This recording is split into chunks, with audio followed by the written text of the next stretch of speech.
contract, you have some obligations. And this morning, we're hearing from a local political scientist and getting his thoughts on the debate. I'd like to bring in Dave Dulio, Distinguished Professor of Political Science at Oakland University. And Dave, what are your overall thoughts on the debate, and were there any surprises last night? Well, good morning, Keenan. Thanks for having me. And first off, kudos to Alicia and her co-moderators for an outstanding job last night. It's always a good thing after a debate when the moderators are not the topic of discussion, and that's certainly the case here. So well done to Channel 7.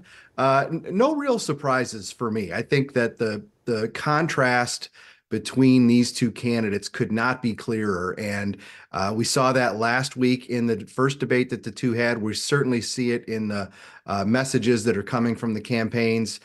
So my big takeaway that really last night was that it was a strong debate for both, and it was substantive and pretty civil, which is a refreshing thing these days. Absolutely, civil indeed. But do you think either candidate did enough to actually sway voters last night?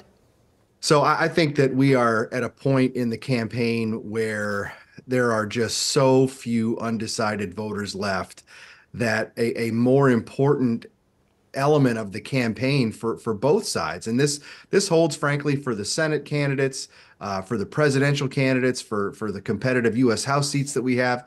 It's more about turning out their supporters than finding new ones at this point. I think that there are just so few persuadables left that everybody's locked in on their choices, and now it's just a matter of keeping the motivation and keeping the enthusiasm up among the base voters. All right, and so it was a head-to-head between the two candidates. Do you think there was a winner last night? Did one person make their case better, perhaps be a little more persuasive, or accomplish the goals they set out to accomplish at the beginning of the night?